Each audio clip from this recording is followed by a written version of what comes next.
Olá, bom dia! Hoje é segunda-feira, dia 12 de outubro. Estamos chegando aí quase no meio do mês de outubro. Nossa, como a coisa está andando rápido, né? Eu espero que ande rápido mesmo para a gente poder chegar no dia de não ver mais o coronavírus, né? Já estou de saco cheio. Nossa, tem dia que eu saio de casa, tô saindo de casa aí me lembro, né, da tal da pandemia e tenho que voltar a pegar uma máscara, um lenço e tal. Coisa complicada, viu? Não está fácil, né? Precisamos mudar essa situação aí o quanto antes, né? Deixa eu ver aqui, ó, Estilo Brasil, a Artesanato está conosco, a Iva Amiga, a Marinilda dos Santos, a Emília também, a Maria Aparecida também conosco, a Beth Souza, Sabrina Souza, CC Vasconcelos, acho que é isso, né? Quem mais aqui, ó? Aurita, Ana Lúcia Linhares, Luciné Tobias, Marília, Fátima. Legal, pessoal. Sejam bem-vindos. E o Deni, muito bom. E aí, pessoal, como é que está sendo aí o feriado de vocês? Não, hoje é feriado, tá? Feriado. Não é dia de trabalhar hoje não, né? O que nós estamos fazendo aqui, né? Hoje não é dia de trabalhar. Minha internet hoje não está funcionando, estou no 4G, a Emília falou. Eita, complicado. Barros Suelen também, Gisley. Conta aí pra mim como é que tá o feriado de vocês aí, feriado prolongado. Sabe o que é interessante? Feriado prolongado a gente colocou, né, dentro do nosso planejamento, ainda assim, fazer o nosso gastronomia vital, né? Então ontem tivemos aula. Nós tivemos, eu acho que uma média de 40 alunos a menos assistindo ao vivo do que nos outros dias que a gente faz, né? E a gente percebe que o pessoal viajou, a gente continuou trabalhando firme e forte aqui, o pessoal todos viajaram. A Emília está desejando um feliz Dia das Crianças, né? Para todos nós, né? Bom, pelo menos a Bíblia diz que a gente tem que continuar como criança para entrar no reino dos céus, né? Então, vamos comemorar. Eu já devo estar nessa fase das crianças mesmo, né? Porque quando a gente nasce careca, né? Eu já cheguei nessa fase de novo. Então, deve ser alguma coisa relacionada a isso que está acontecendo aqui.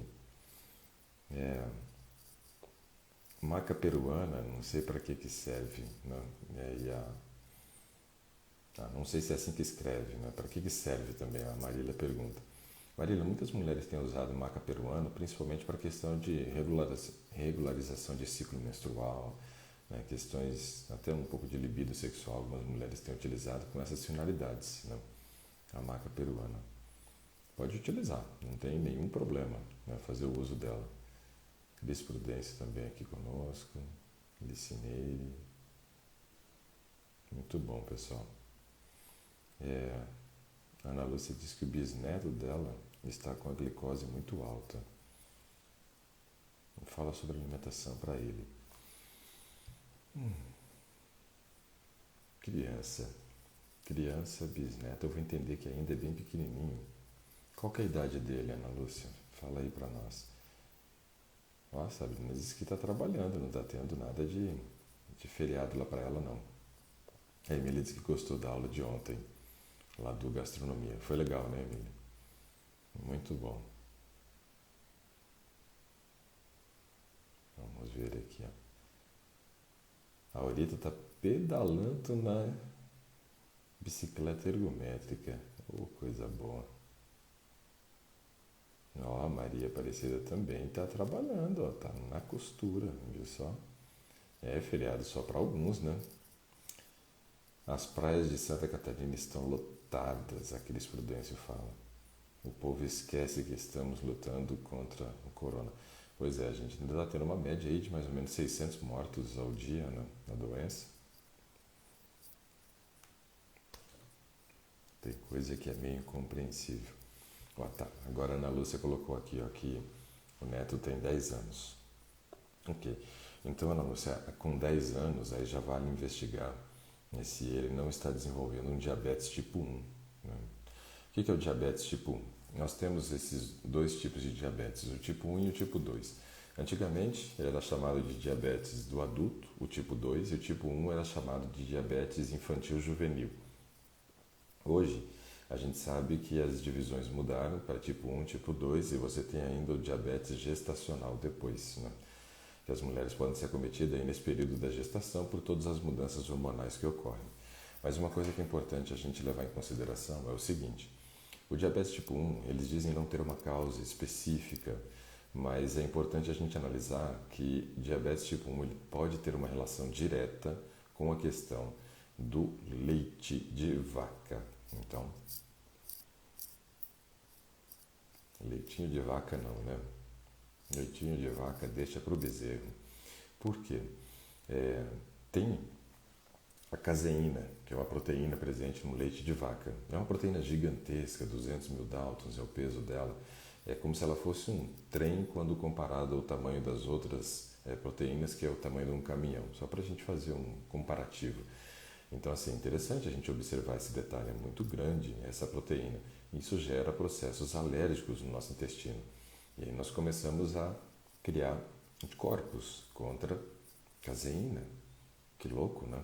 A gente começa a combater uma proteína que veio de um alimento, que na verdade não é um alimento próprio para nós, é um alimento próprio para o bezerro, feito nas especificidades e necessidades dele. A vaca não estava pensando em nenhum de nós quando estava produzindo leite. Então, isso faz com que muitas vezes a gente comece a desenvolver esses anticorpos contra a caseína. Só que tem um problema. Tem uma sequência de aminoácidos nessa proteína que é tem essa mesma sequência de aminoácidos encontrada nas ilhotas de Langerhans, né, nas células betas, lá no nosso pâncreas. Se, por exemplo, o nosso organismo faz justamente o mapeamento dessa sequência de aminoácidos, por um processo chamado de mimetismo genético, ele pode sair destruindo tudo que ele vê pela frente que tem essa sequência de aminoácidos. Se encontrar as células betas pela frente, ele vai destruir. E isso vai fazer com que a criança desenvolva o diabetes tipo 1. Então, uma investigação importante é essa. Se for um diabetes tipo 1, aí vai ter que fazer uso de insulina, vai ter que cuidar da alimentação durante toda a vida, porque um dos grandes erros do diabético tipo 1 é que eles acham assim, eu vou ter que aplicar insulina, então eu posso comer o que eu quiser e aplico a quantidade que eu preciso de insulina na sequência. Não é assim que a coisa funciona. Quanto mais insulina se aplica, mais gordura se produz.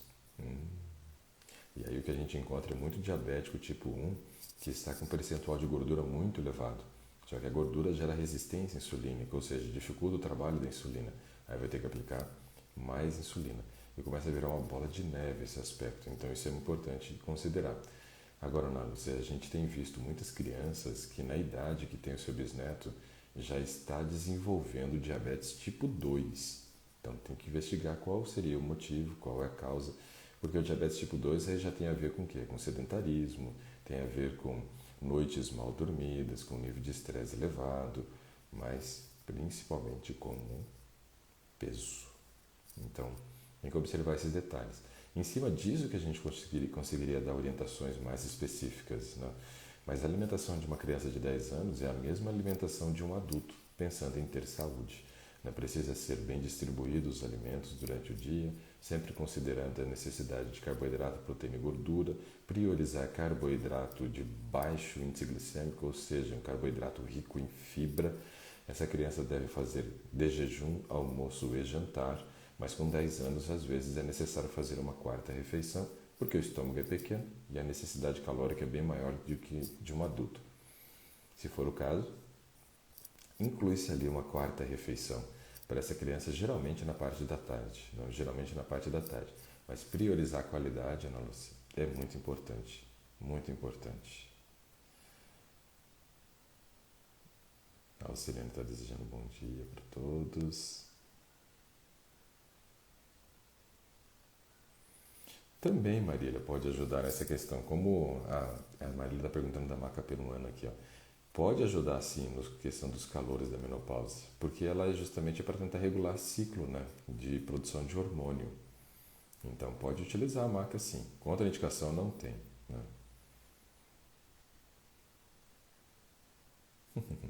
A Emília está Eu encontrei com a Emília sábado e aí ela disse que estava com uma amiga. E aí a amiga dela disse que tem uma voz bonita, uma voz linda. Né? Elogiar muito aqui não. Mas obrigado, Emília. Banana com açaí combina? Combina. Frutas, né? Frutas. Oh, agora a Ana Lúcia já trouxe informação aqui de que ele é magrinho. Então, vamos investigar aí essa produção de insulina dele. Hein? Fazer isso vai ser importante. A Marília Tomazina acabou de chegar do plantão. Hoje eu não decepcionei, né, Marília? Que na quinta-feira passada não tivemos, né?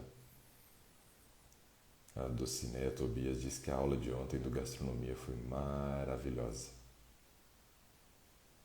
Ó, a Schmitz aqui, ó. Maria Sueli Schmitz está dizendo que tem um neto com diabetes tipo 1. É uma complicação. Então, Emília, diz pra gente, Maria Sueli diz o seguinte: ele usava leite de vaca? Só pra gente saber isso. Né? Que essa informação para mim é importante. A Beth, ontem não fui ao batismo de uma amiga, perdi. Foi ao batismo de uma amiga, ontem a Beth perdeu gastronomia. Já tá lá na plataforma, é só assistir. Uma pena que eu não assisti ao vivo, foi legal a aula ontem. Deixa eu ver aqui. Quem mais está conosco? Nossa. Eu acho que por feriado tá bom, né? A gente tá com mais de 50 pessoas aqui em dia de feriado. Aí, ó, tá vendo? A Maria Sueli disse assim, ó, ele tomou leite até 3 anos. O diabetes dele desencadeou aos 10 anos. Pois é. Dizem ter essa relação direta do leite da vaca com o diabetes. Que coisa, não?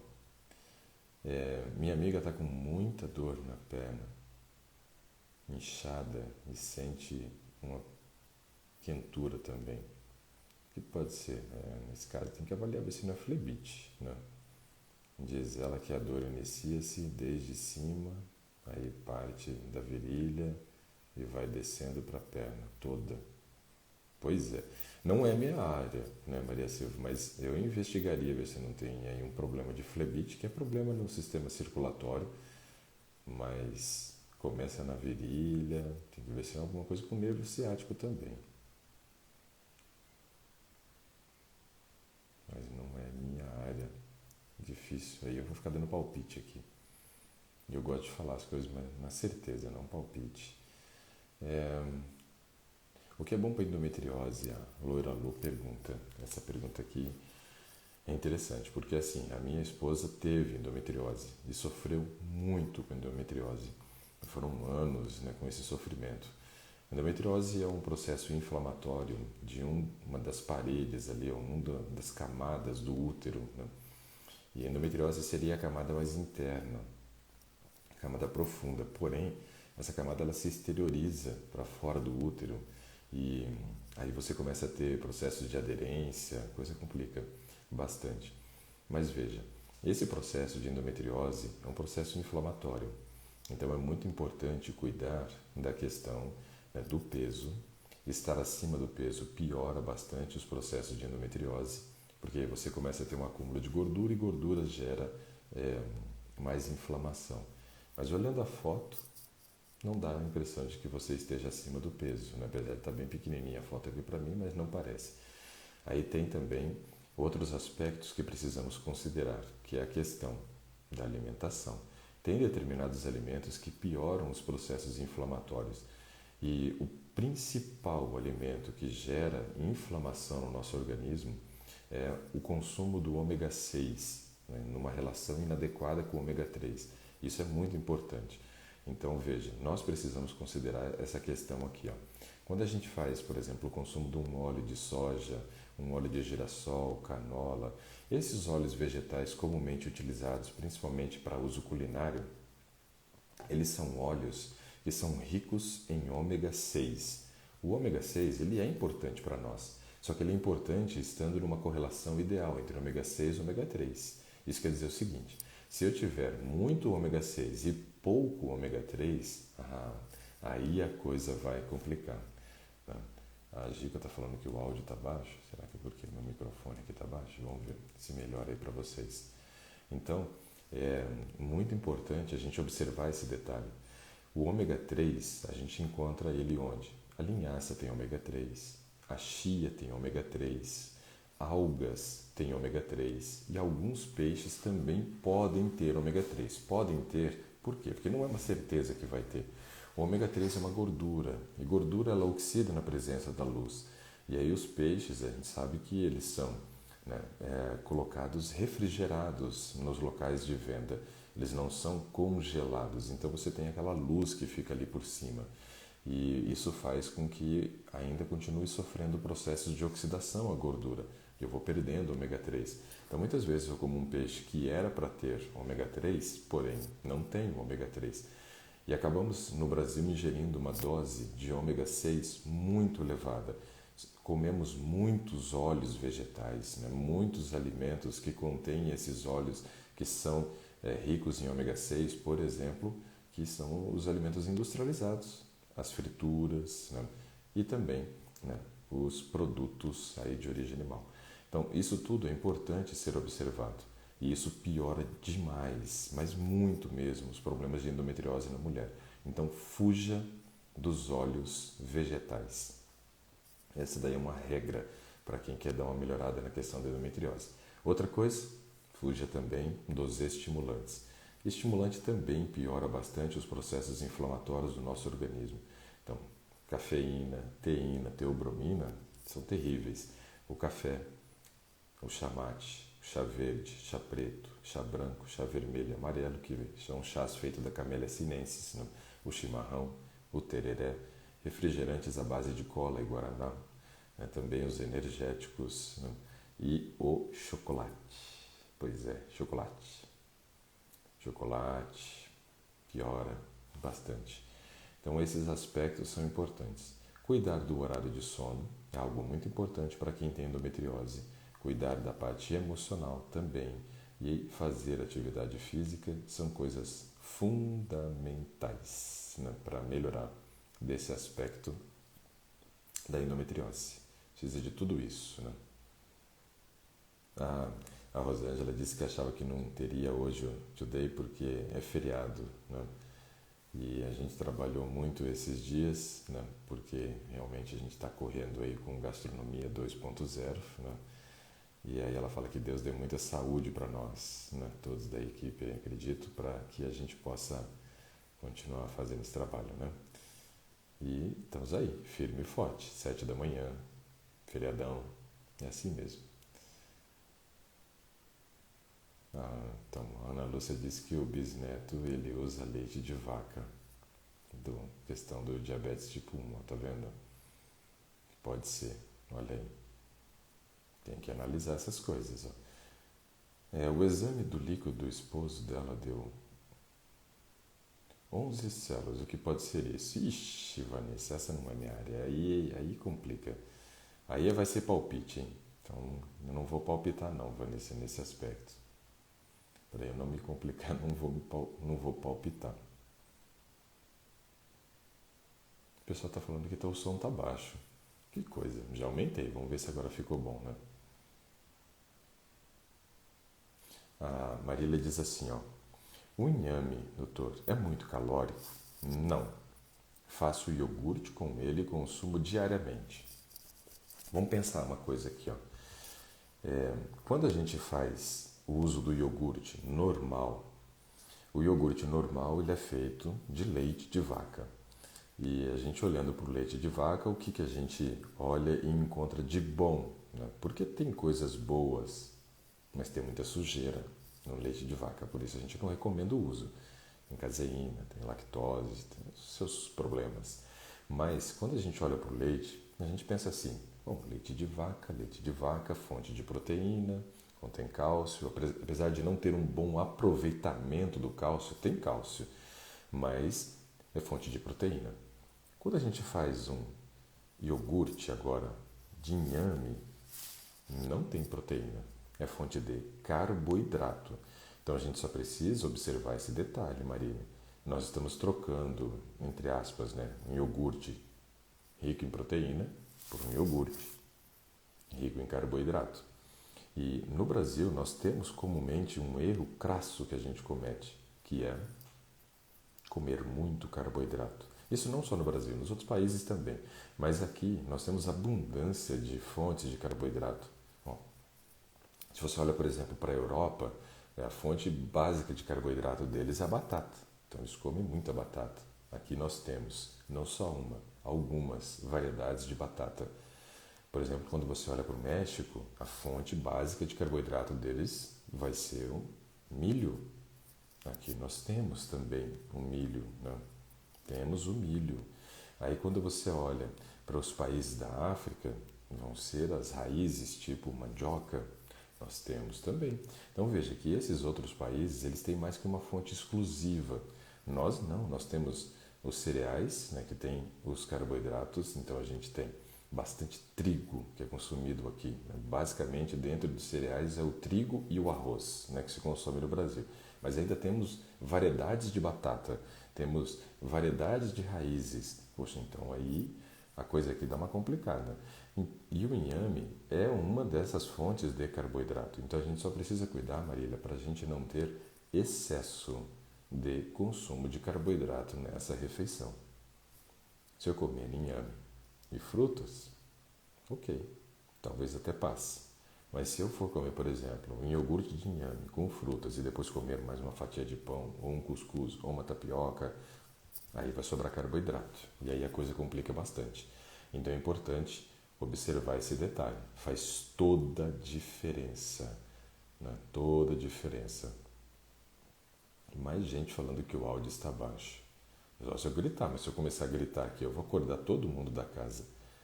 E ontem, por causa do Today, sempre que tem Today não, do gastronomia, a gente foi dormir tarde, né? Então não posso acordar o pessoal ainda não.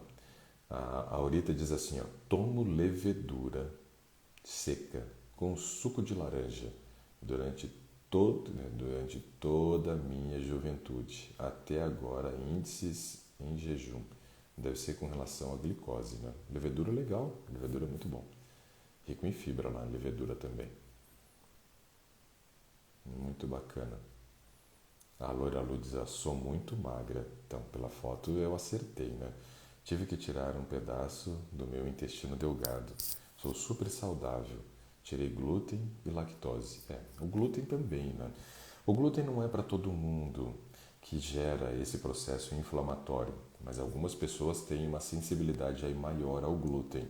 Então, quando a gente tem essa sensibilidade já diagnosticada, aí vale a pena no processo de endometriose a retirada dele mesmo, porque a coisa complica, né?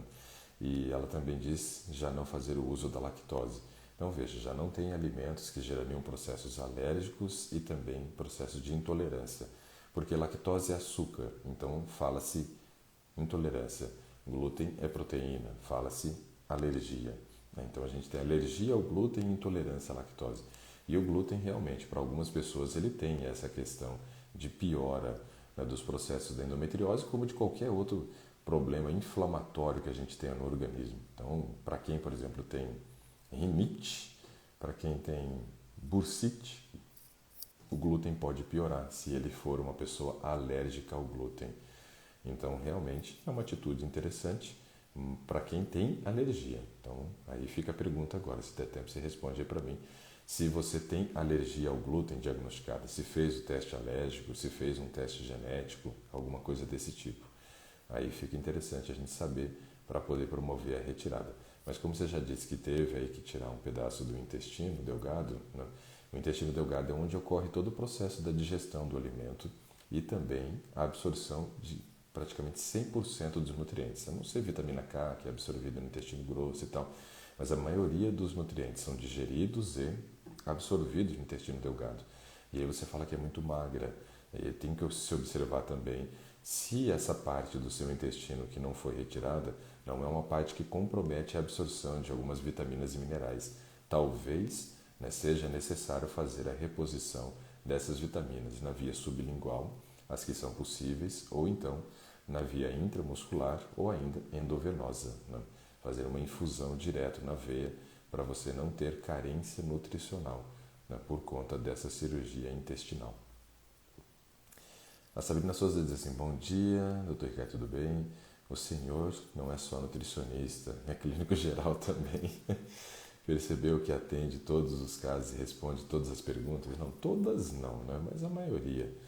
Todas, seria muita pretensão a gente responder algumas coisas aí que ficam dentro de outras áreas, mas na maioria das vezes a gente consegue pelo menos dar algum conselho, né, para essas perguntas que chegam para nós, né?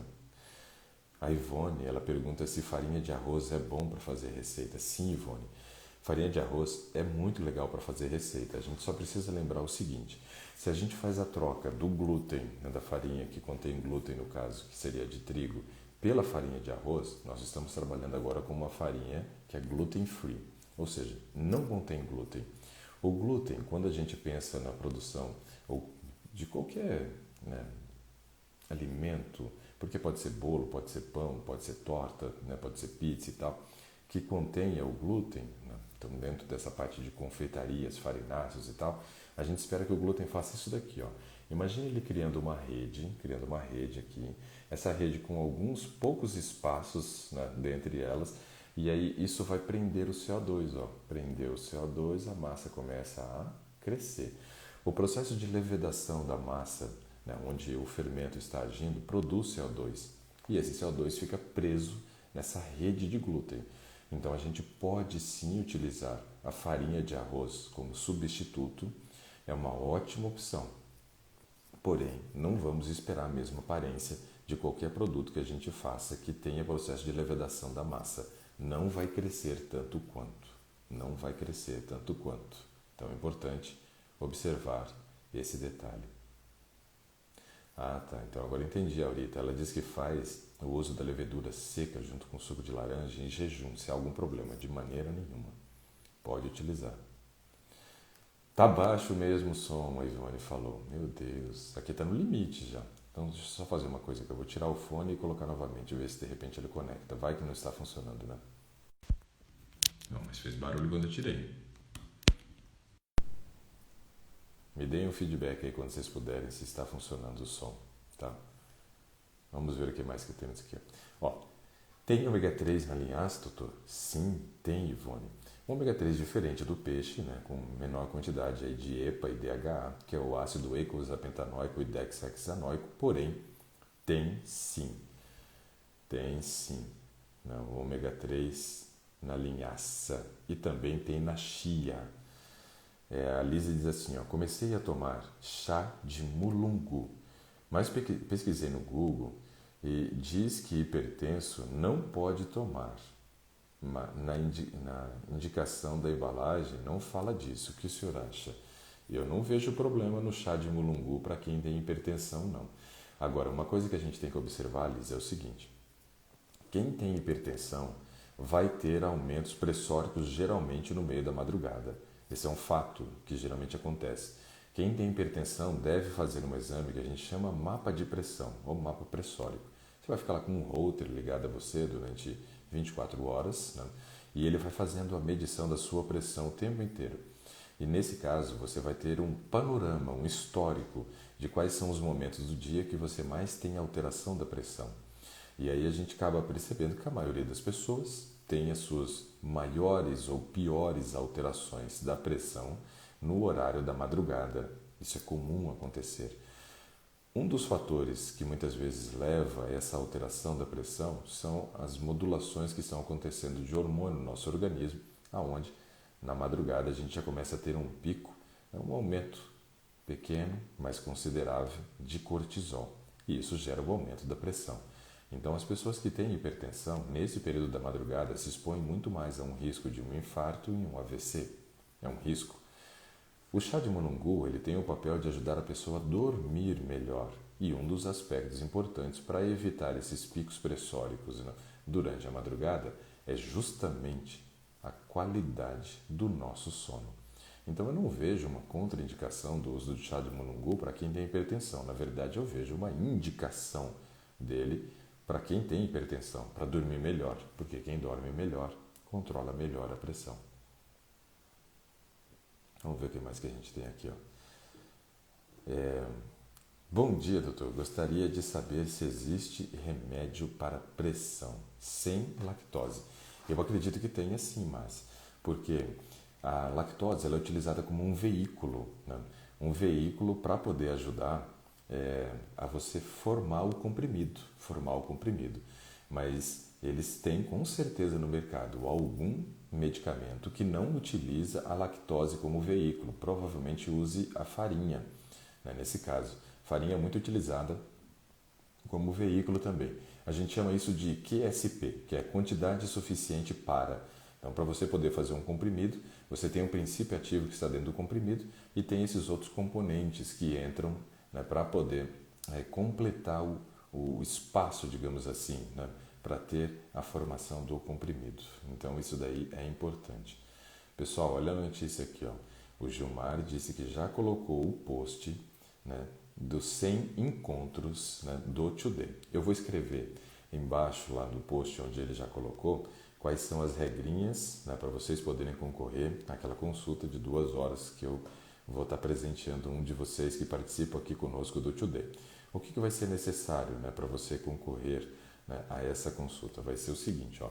Você vai ter que marcar 2 pessoas, 2 amigos, 2 amigas, né, que tem Insta, né, dentro desse post, né, para a gente poder ter um engajamento maior de outras pessoas, trazer pessoas novas para esse momento nosso aqui do Today. Além de você marcar 2 pessoas, você tem que seguir, né, a gente na rede social, mas vocês já são nossos seguidores, né, e também curtir a postagem, ok? É curtir, seguir e marcar 2 amigos para convidá-los a participar do Today conosco, tá? E também eu gostaria que você escrevesse aí como é que tem sido a sua experiência, né, no Today. Isso é legal, esse feedback de vocês é muito bacana. Obrigado, Gilmar, pelo post. Então, pessoal, vocês marquem e aí vou escrever também qual vai ser a data do sorteio, tá bom? É isso daí, ó. Marque 2 pessoas, curta o post, escreva um pouquinho de como tem sido a sua experiência e nos siga nas redes sociais quem ainda não é seguidor. Essas são as regrinhas, então, beleza? A Ivone diz assim, ó, o açafrão tem quantidade certa para tomar? Não, Ivone, não tem uma indicação certa, a não ser que você fosse comprar, e aí nos Estados Unidos você acha um produto que vem na forma de um óleo, né, com açafrão, que ele é utilizado como anti-inflamatório. Eu tenho um frasco desse, que já está encerrando, ganhei da minha amiga Lili, né, que mora aí na Flórida, né, então ela me deu, e ele é um potente anti-inflamatório. Aí nesse caso é uma cápsula diária, mas quando a gente fala a respeito do pó do açafrão ou da cúrcuma da terra, não tem uma dose certa para tomar. Mas é muito interessante porque ele é um baita anti-inflamatório. A Lohane Almeida pergunta assim, doutor, minha filha tem doença celíaca. É confiável a orientação que vem nos rótulos, não contém glúten? Sim, Lohane, é confiável. Só que a gente tem que observar o seguinte, muitas vezes está escrito assim, ó, que não contém glúten, não tem, né, alimentos que contêm glúten ali, porém pode ter traços de glúten, então tem que observar também se não tem traços de farinha, alguma coisa assim. Esse alimento, para quem tem doença celíaca, já não dá. Para quem tem só um processo alérgico ao glúten, traços de glúten não vai fazer mal. Mas para quem tem doença celíaca, até mesmo traços pode ser prejudicial. Então o ideal é você buscar os alimentos que estejam escritos gluten free. Esses daí quer dizer que eles têm uma máquina específica que processa os alimentos industriais, né, que vão para o comércio nesta máquina. Porque não pode ter o processo de contaminação cruzada. Se, por exemplo, eu passei um trigo e depois eu processei um arroz, isso daí já vai gerar um grau de contaminação. E esses traços de glúten já vão fazer mal para quem tem doença celíaca. Então tem que procurar alimentos que estejam realmente escritos gluten free, né? Mas ainda assim, leia o rótulo. Leia o rótulo. Mas é confiável sim. Por quê? Porque se alguém comer e depois passar mal, tem gente que pode até morrer com uma crise de doença celíaca. Essa empresa está enrolada para o resto da vida, né? Não tem como escapar dos problemas depois. A Lorraine pede também para eu me indicar algum óleo saudável para quem tem doença celíaca. Lorraine, se a sua pergunta, por exemplo, é assim, ó, um óleo saudável para quem tem doença celíaca, A resposta é fácil, nenhum, nenhum. A não ser o ômega 3 em pequenas quantidades. Mas eu não indicaria nenhum óleo vegetal para tua filha. Por que não? Porque os óleos, eles aumentam o potencial inflamatório. Né? E nós estamos falando de uma doença inflamatória intestinal. Então, de maneira nenhuma eu faria indicação de um óleo de soja, canola, girassol, nenhum óleo. Você pode utilizar esses alimentos que contêm o óleo. Por exemplo, semente de girassol é super saudável, pode utilizar. Mas na forma de óleo, não. Porque na forma de óleo, Lohane, você vai concentrar o ômega 6 e você vai aumentar o potencial inflamatório da doença celíaca. Então eu fugiria de todos esses óleos, a não ser o azeite em pequenas quantidades. Por quê? Porque o azeite, ele praticamente não contém o ômega 6, o azeite contém o ômega 9. E o ômega 3 ele é anti-inflamatório, o ômega 6 é inflamatório e o ômega 9 nem cheira, nem fede, nesse aspecto de inflamação. Então seria o único que poderia utilizar, mas em pequenas quantidades. Agora, se você aquecer esse azeite, aí ele vai saturar a gordura e também não vai ser nada saudável, né? Porque gordura saturada também é prejudicial, porque aumenta a produção de colesterol LDL. Então, a coisa também complica por um outro lado. Então, o azeite em pequenas quantidades, mas o ideal é comer, né, a gordura presente no alimento in natura. Isso vai fazer toda a diferença para a tua filha, né? Porque doença celíaca é um negócio chato e a gente tem que diminuir os processos inflamatórios. Bom, a Emily diz assim, ó, saúde e bênção à equipe do Gastronomia Vital. A Ivone diz que a aula de ontem foi excelente, legal. A gente fica muito feliz quando vocês gostam. Ontem na aula eu gostei daquela parte de poder compartilhar as receitas que vocês já têm feito, das fotos que vocês colocaram nos grupos. Nossa, foi muito legal, pessoal. Gostei mesmo. E olha, vocês estão arrebentando na cozinha, hein? Estão fazendo umas coisas lindas, né? E saudável a gente já sabe que é, né? Porque foi a gente que teve participação aí, então, muito legal. A Neu pergunta como que faz o iogurte de inhame. Tem como ensinar, por favor? Neu, eu não tenho a receita. Se a Marília quiser colocar a receita aí para nós, né, ajudaria. Eu não faço o iogurte de inhame em casa. Nós fazemos, né, o iogurte e usamos o tofu como base para fazer o nosso iogurte aqui de casa. Por quê? Porque o tofu ele é rico em proteína. E como para a gente aqui não é difícil de encontrar o tofu, a gente acha tofu a R$ 15, 800 gramas, que é uma quantidade boa, eu vejo como sendo uma opção mais interessante para nós, porque ele é proteico, não fonte de carboidrato e é muito fácil. Uma xícara de tofu com 2 xícaras de morango congelado batido, mel a gosto e uma pitada de sal, meio limão. Espreme, está pronto. Bate tudo no liquidificador. Muito simples fazer o iogurte. Dá para fazer ele de morango, dá para você fazer ele com banana e ameixa, né? Dá para fazer com um monte de sabores, é só ter criatividade. Esclerodermia sistêmica com fibrose pulmonar, capilaroscopia padrão SD e hipertensão pulmonar e lúpus. Tratamento com internação uma vez por mês para químio e com medicamentos em casa diariamente. Que caso, hein, Gisley? Bom, a gente está falando de um problema respiratório grave, né? Porque com essa alteração da pressão pulmonar é um problema. Eu já tratei pacientes com alteração de pressão pulmonar, mas era criança, né, com doença não diagnosticada que gerava uma alteração muito grande de pressão pulmonar, né?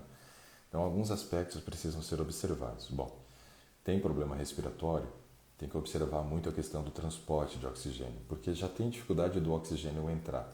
Agora imagina, se eu tenho dificuldade do oxigênio entrar, imagina se eu ainda proporciono dificuldade para o oxigênio ser transportado. Então, esse é um aspecto importante, né, para a gente considerar.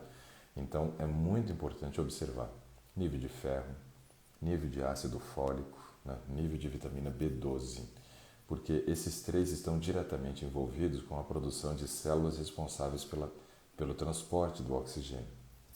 Muito importante, muito importante. Além disso, devemos observar também aspectos de vitamina D, que ajudaria muito no controle da doença.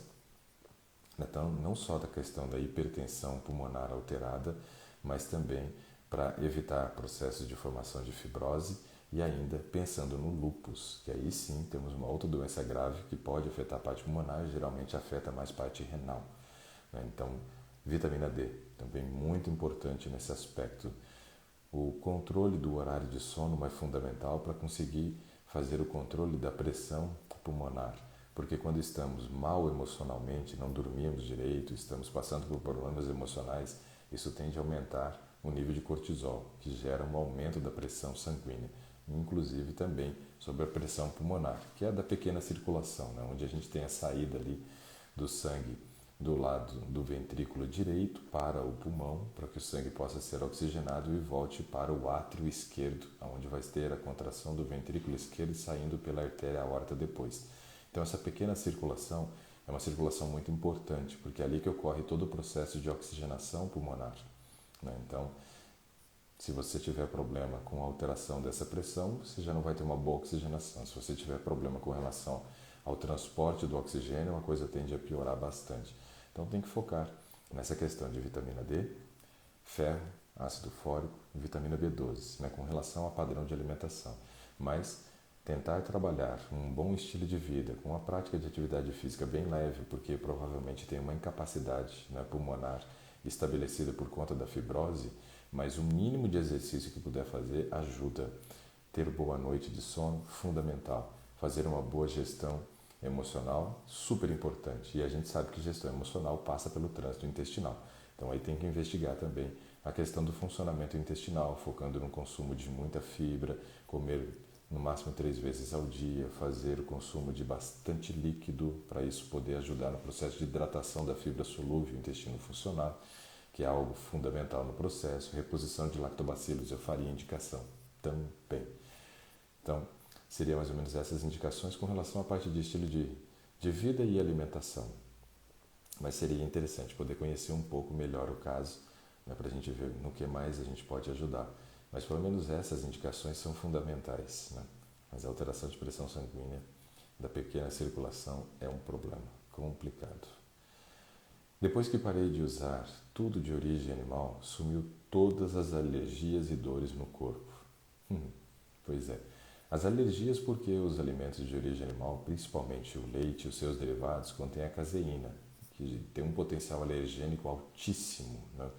E as dores, às vezes porque diminuiu muito o consumo de gordura saturada, né? E essa gordura saturada gera processos inflamatórios no nosso organismo. Isso é terrível, né? Gordura a gente tem que consumir de maneira muito moderada. Não, mas olha só que interessante, dores e alergia já era, né? Pois é. Vamos ver aqui o que mais que nós temos. Inhame e granola, Marília, tá vendo? Acertei então, ó. Tem 2 fontes de carboidrato.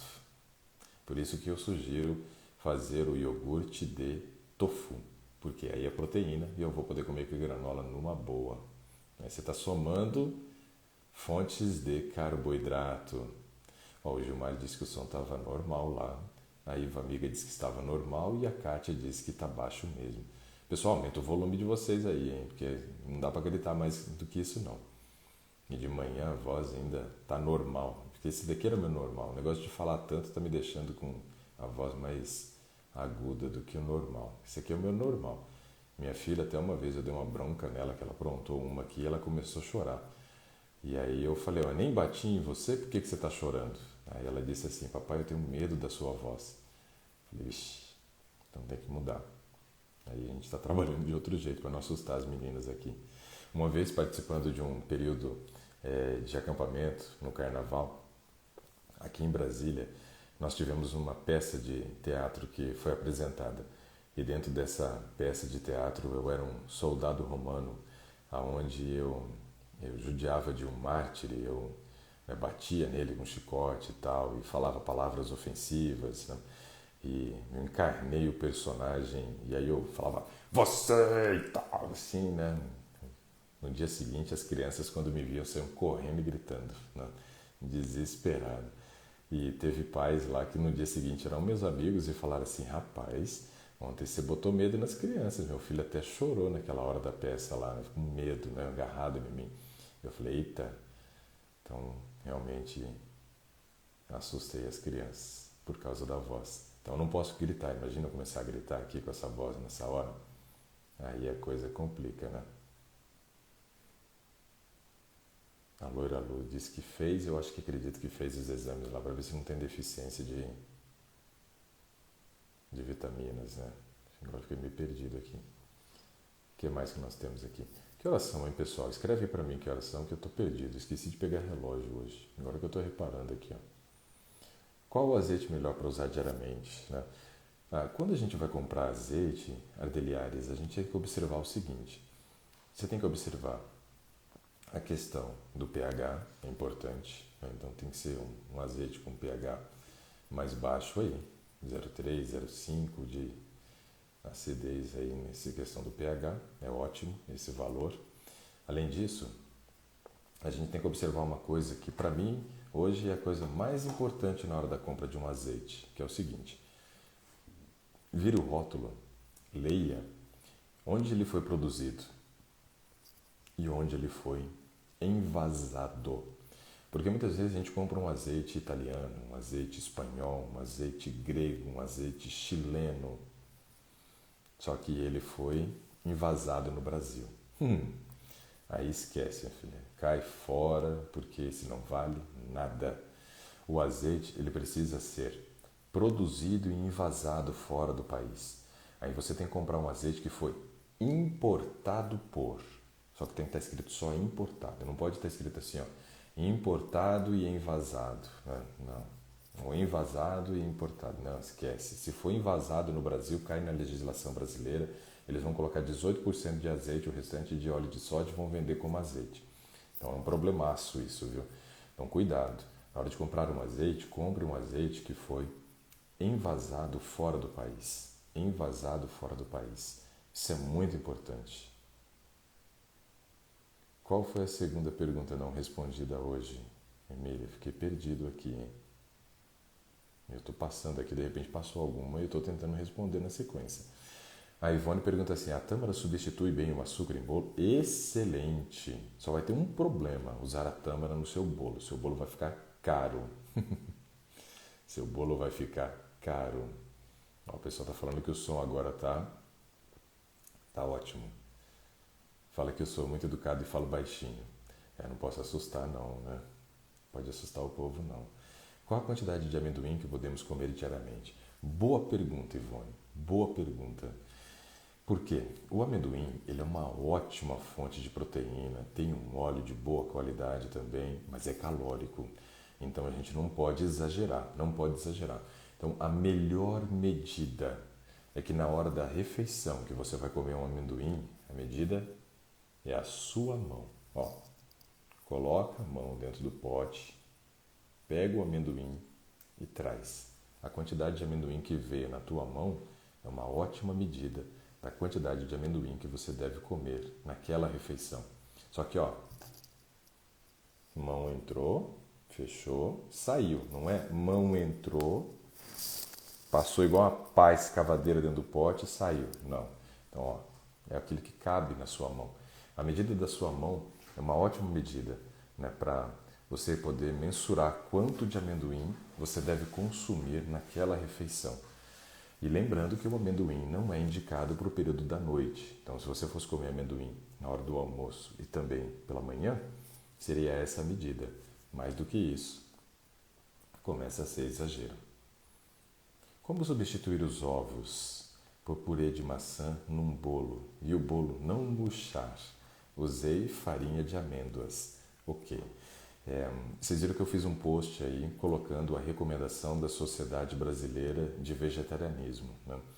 Eles fizeram um post que eu achei muito interessante. Eu falei, eu tenho que compartilhar esse daqui, porque eles estavam explicando, né, como que você pode substituir os ovos, né, nas receitas. Bom, o que a gente tem que entender é que o papel do ovo, quando a gente coloca ele na receita, é tentar deixar o bolo fofinho.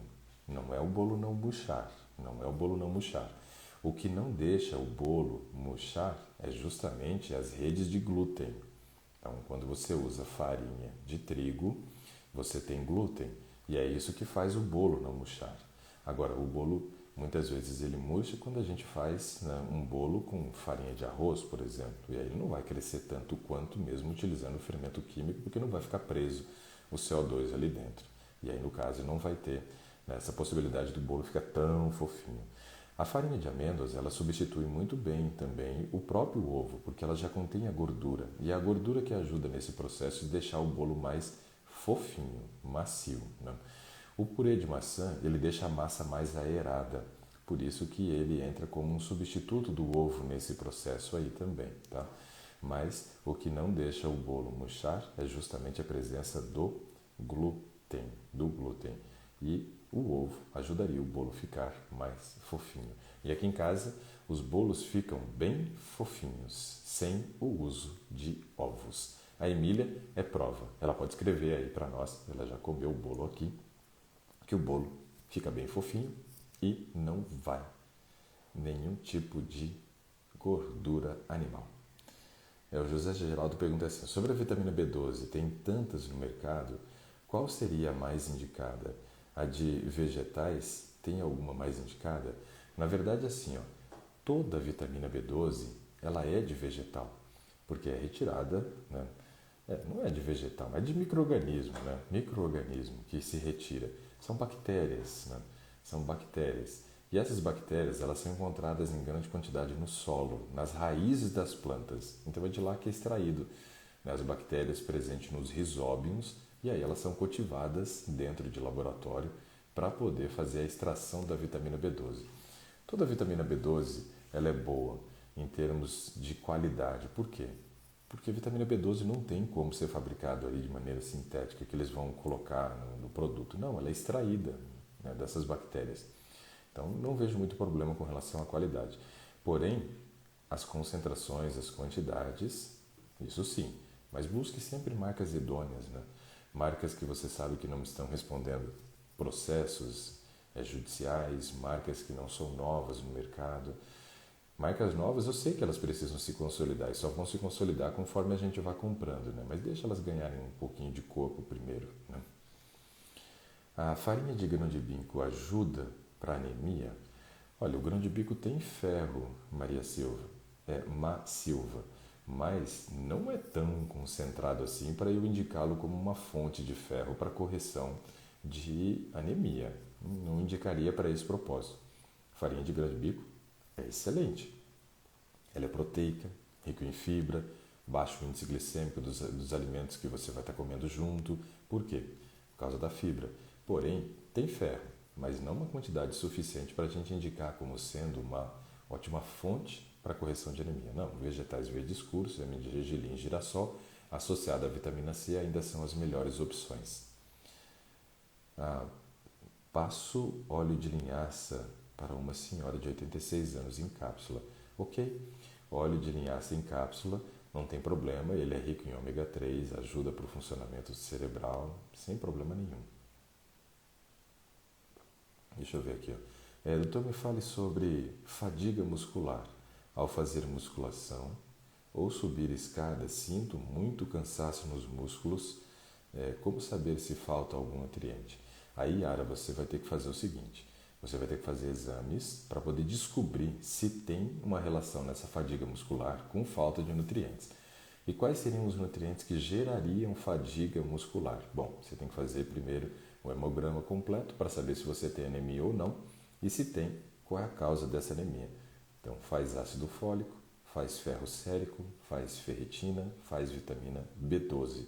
Também faria exame de vitamina D.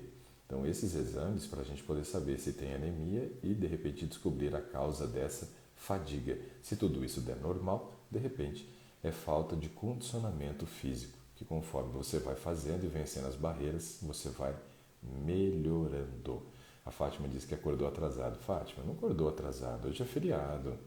É feriado. Então, pode acordar em qualquer horário, né, se você não tem compromisso. Como eu tenho compromisso, né, e eu tenho que acordar cedo. Então, desde as 6h10 o olhão já estava aberto. Doutor Ricardo, enquanto espero sua fórmula, queria usar o colágeno. Qual o senhor indica? Emília, você tem que procurar um colágeno que seja o hidrolisado. É a melhor opção. Porque o colágeno hidrolisado já vem com os aminoácidos quebrados através da água. Essa é a melhor opção. Você não vai ter demanda de energia para poder produzir enzimas para fazer digestão. Já está pronto. Então, é a melhor opção. Agora, marca, eu não sei indicar não. Marca de colágeno eu não sei indicar. A Cláudia Lima diz assim, ó, o ortopedista me recomendou o comprimido de cúrcuma de 250 mg para tratamento de artrose. Excelente. Eu também estou tomando cúrcuma. E eu já tenho alguns pontos de artrose na coluna, no joelho. O negócio de fazer muito exercício de impacto igual eu fazia é um problema. Eu tenho um amigo, né, e Ulisses, lá de Maringá, nós estudamos juntos no ensino médio, né, com 14 anos, né, tinha 14 anos, no primeiro ano Educação Geral, turma L do Colégio Gastão Vidigal. Né. Eu entrei com 14 anos no ensino médio, tinha 1,58, era baixinho e tal. Estudei com o Ulisses. O Ulisses é amigo meu. E é interessante que o Ulisses ele gosta de correr. Aí eu falava para o Ulisses assim, eu falava, Ulisses, corre menos, né? Mais rápido, tenta diminuir o tempo, não aumente as distâncias, mas o Ulisses não consegue. O Ulisses é um cara que gosta muito de longas distâncias.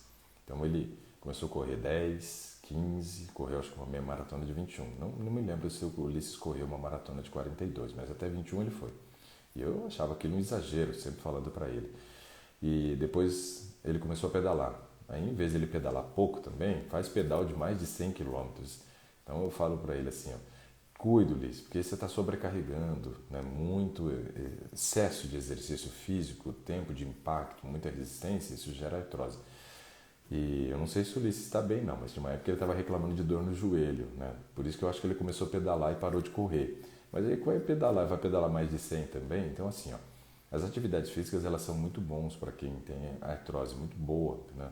A atividade física é uma recomendação, um remédio, porém a gente tem que cuidar com o excesso. E aí sim, temos outras opções que vamos utilizando para tratamento de artrose. Mas o exercício físico faz parte do processo também, só não exagere, porque eu tenho hoje pontos de artrose justamente pelo excesso de exercício. É como tomo o açafrão e a cúrcuma, é a mesma coisa? Pois é. Essa pergunta é muito boa, Isa. Se açafrão e cúrcuma é a mesma coisa. Não é a mesma coisa. Porém, nós chamamos a cúrcuma de açafrão. Então, nós não vamos encontrar açafrão aqui. O açafrão verdadeiro? Vai não. Muito caro. O açafrão ele é muito encontrado na Espanha. O pistilo do açafrão é utilizado para poder fazer a paella, ou paella, que é o prato típico da Espanha. O ingrediente, o alimento, né, nutricional aí, mais caro, o ingrediente nutricional mais caro que existe no mundo é o pistilo do açafrão. Então é caríssimo isso. O açafrão ele é caro. O que a gente tem aqui é a cúrcuma, é o açafrão da terra. E ele é muito interessante e a gente pode fazer o uso dele sim. E aí você pergunta como tomar. Bom, a gente usa bastante açafrão aqui para poder fazer patês. Então tem dia que a gente faz um patê e faz o patê com sabor de açafrão. Então já coloquei o açafrão ali. A Nete usa também na hora de fazer alguns molhos que ela quer dar uma coloração mais amarelada. Ela usa o açafrão na hora de fazer o pão de quê, né, para poder deixar ele com aquela corzinha amarela. Ontem, por exemplo, no calzone que ela fez, ela pincelou água com açafrão em cima para dar aquela corzinha mais amarelada, né? Como o pessoal coloca geralmente, ali pincela a gema de ovo, a gente pincela o açafrão com água em cima, né, de um produto que a gente está fazendo de panificação, pode ser ali em cima de um próprio pão, em cima do calzone que ela fez ontem e tal, né, para poder dar essa corzinha. Se fosse, por exemplo, também uma empadinha, poderia pincelar o açafrão por cima. Ou você pode fazer o seguinte, você vai fazer um shot, né, pela manhã com limão, açafrão, de repente um pouquinho de gengibre, né, pode colocar um pouquinho de mel se for o caso, e aí você faz um shot e toma, né, o açafrão junto desse shot com limão, gengibre, água e mel. Então são várias formas que você pode utilizar para molhos, né, para poder pincelar sobre, para utilizar na massa para poder dar uma coloração. A panqueca, por exemplo, que a Nete ensinou agora no Gastronomia Vital 2.0, uma delas ela usou o açafrão para deixá-la amarela, Ela fez uma com açafrão, fez uma com espinafre e fez outra com beterraba, para fazer as cores diferentes da massa da panqueca. Então são várias formas para poder usar o açafrão e vale a pena. Bom dia, doutor. Estou fazendo o ciclo da melatonina. Não sei a quantidade dos últimos 30 dias. É 1 miligrama. Então a gente começa 5 miligramas por 15 dias, 3 miligramas 15 dias, 1 miligrama 15 dias e 30 dias 1 miligrama dia sim, dia não. Ou noite sim, noite não. Pessoal, só vai travar um pouquinho só para eu poder ver a hora aqui, que eu estou com medo de ter passado já. Peraí. 8:02, em cima da risca, em cima da risca. Então, hora de encerrar. Daqui a pouco eu tenho atendimento, né? A NET não alivia aqui na agenda não, nem no dia de feriado, né? Então eu tenho atendimento para fazer daqui a pouco, né? A Marília pergunta se existe algum chá para diabetes. Olha, o pessoal tem usado bastante chá de pata de vaca. O que é a pata de vaca? É uma árvore. E aí tem o formato, né, da pata de uma vaca, as suas folhas. O pessoal tem usado isso para diabetes, né? Chá de pata de vaca, né? É isso aí. A Fátima pergunta se eu vou estar em Minas, em Uberlândia. Será que conseguimos fazer uma consulta? Bom, eu vou estar daqui 2 semanas, né, em Uberlândia. Não nesse próximo final de semana, agora no outro, em Uberlândia. Não sei, Fátima, vamos tentar. Conversa com a NET para poder tentar alinhavar o horário, porque eu não sei que horas que eu vou chegar, eu vou de carro ainda, né? E aí a gente pode, quem sabe, fazer sim. A Rita diz que está amando as aulas, já fez algumas receitas. Muito bom. Não, Rita, hoje eu não vou chamar ninguém, hoje eu só respondi perguntas aqui. Eu estava a fim de responder pergunta aqui. A Cleide pergunta do kombucha, ou kombucha, não sei se é assim que escreve. Cleia, é bom, porém a gente tem que observar um detalhe. As bactérias, né, que fermentam e fazem o kombucha são excelentes. Só é ruim quando a gente compra industrializado esse kombucha e ele vem com chá preto ou com chá verde. Aí não é legal não, porque aí é estimulante, tá bom? Nossa, eu pago R$ 15 aqui em 800 gramas de tofu. A Yara disse que lá ela paga R$ 15 em 100 gramas de tofu. Caríssimo mesmo. Legal. Pessoal, hora de encerrar. Obrigado pela presença de todos vocês. Hoje, feriado, dia 12 de outubro, feriado prolongado, muita gente viajando, praias lotadas e eu desesperado aqui porque desceu, né, saiu mais de 100 mil carros, né, só no começo da sexta-feira em direção ao litoral paulista. Claro que ia sair muito mais depois, mas na hora que eu vi a reportagem, na sexta-feira já estava sendo um monte. Meu pai mora em Praia Grande, litoral paulista, deve estar lotado. Deve ter gente com corona lá espalhando para os outros, sim, com certeza, né? Tenho certeza que o pessoal está transmitindo corona no feriado, né? Presente de feriado para as pessoas, né, que querem se aglomerar. Cuidado, pessoal, tenha juízo, né? Fique em casa, né? Não vá promover aglomeração. Se for para um parque, fique separado, longe das pessoas, né? Vá de máscara, né? Continue usando esses equipamentos de proteção que a gente tem. Isso é muito importante, tá? Eu agora, minha nova moda agora, a minha máscara é diferente, quer ver? Deixa eu ver se consigo compartilhar aqui com vocês, ó. Agora eu não estou usando mais máscara não. Eu usava máscara, amassava tudo minha barba. Agora o meu negócio tem sido usar lenço. Deixa eu ver aqui se aparece alguma foto minha aqui. Um lenço para eu compartilhar aqui para vocês, para a gente encerrar. Não estou usando máscara, estou usando lenço agora. Aqui, ó. Olha eu aí agora. Agora só dá o Ricardo de lenço, tá vendo? Estou usando assim. Pessoal, um bom dia para todos vocês, né? Espero que realmente vocês tenham um ótimo feriado, uma ótima segunda-feira. Hoje à noite, né, nós vamos ter ainda mais um encontro, vamos fazer aí o nosso Saúde em Pauta. Sugiram nesse post, depois que eu publicar o vídeo, os temas que vocês gostariam que a gente abordasse, para a gente poder escolher um desses temas para trabalhar hoje à noite, tá bom? Um grande abraço para todos vocês, um ótimo dia. Nos vemos às 20 horas no nosso Saúde em Pauta. Tchau, tchau. Até mais.